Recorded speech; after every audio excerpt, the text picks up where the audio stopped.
Hey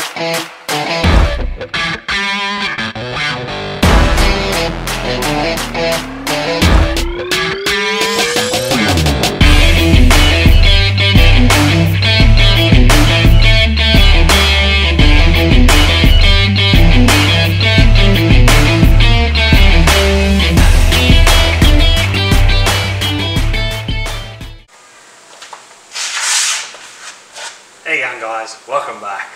Today I'm going to give a quick rundown what I've been up to. If you haven't already, please hit that subscribe button, hit the little bell down below if you can. It goes a long way, hopefully boost this channel up a bit.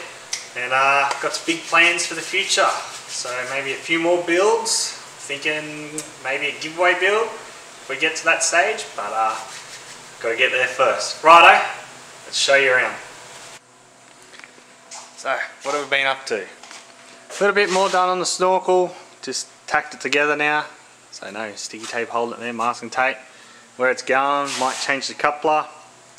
Got most of the wiring sort of sorted, a few little sensors that I got to fill up. So I got to pick up the inlet air temp, new map sensor. Got the starter motor hooked up with the wiring. Got some, you'll see, goes in behind the firewall there.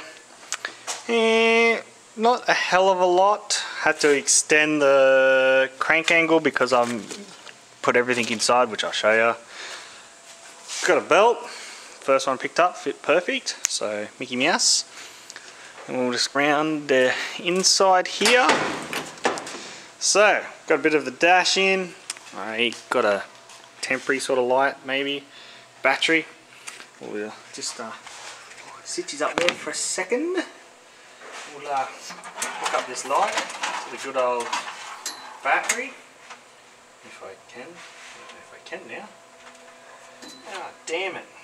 And then I have to. Oh, there we go. How's that? So, wiring. So I had to extend the crank angle sensor wire because I've got that Lincoln filter box in there, and it's a little bit far away from the engine. All in waterproof, so they got waterproof boxes, bits of the wiring, so I got little terminals, so you can see it in there. Got to tidy all that up neater when I got to pull it all. Going to strip it all back out to once it's done, strip it all back out to paint. So I'll paint inside and out, put it all back in, and like wrap it up, like zip tie it all up nice, split tubing, conduit, whatever you want to call it. But this is part of the dash so far. Probably put an oil pressure or a 24 volt battery gauge. No, that is not a shift light.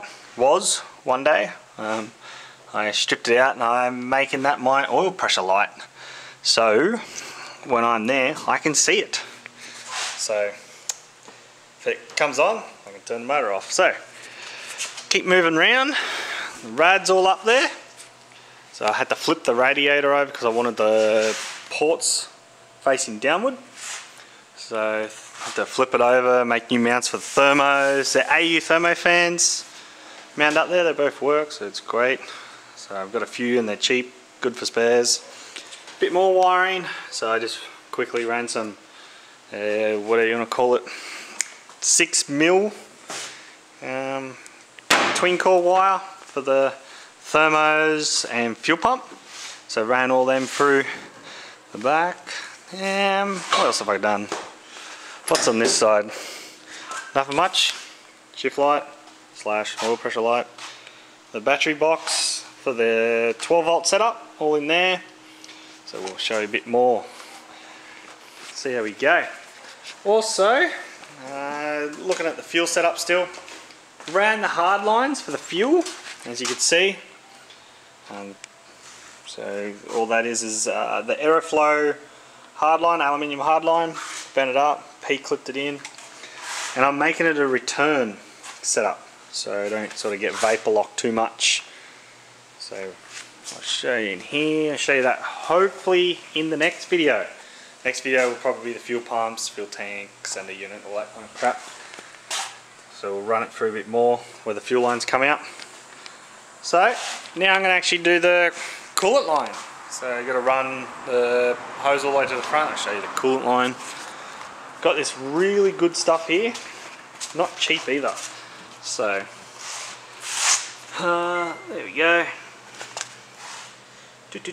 Come on, focus here. It's marine water hose, coolant hose.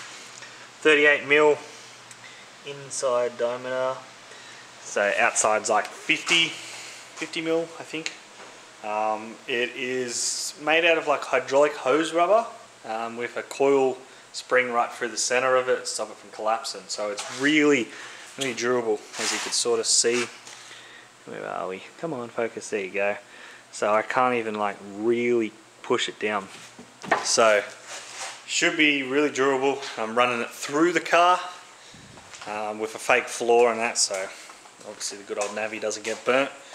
So we'll show you how we're doing that. Just cutting some holes through it like it is a comp truck, so just cut your way through.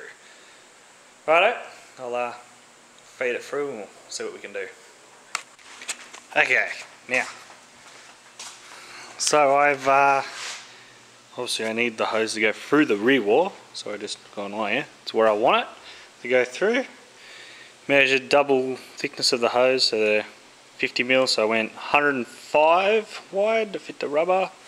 Hopefully it will come through. There's the plan. Come through, go underneath this,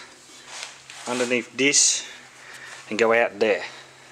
So what I've been trying to do is just suss where it's going, drew some squiggly lines, sort of.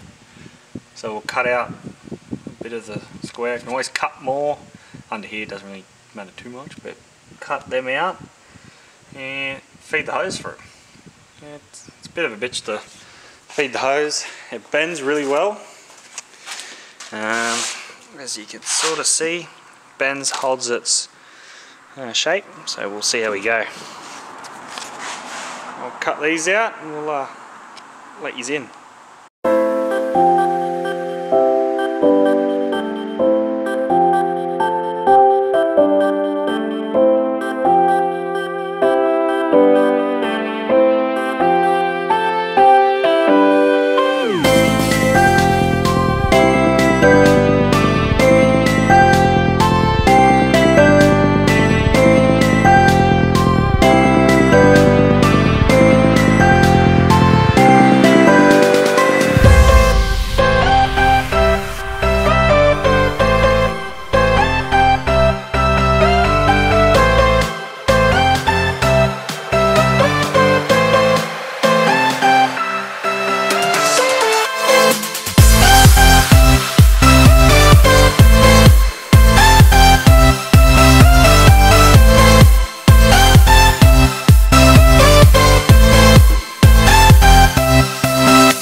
I haven't googled it yet. Been meaning to. Which one's in? Yeah. Oh, right, okay. What's in, what's out? I'd say the top's probably in. I don't know why. Were you thinking the opposite? No, I've had two people say the opposite. One was Dean from Dan Motorsport, and then Graham, which had a radio shop. So, I don't know. Don't.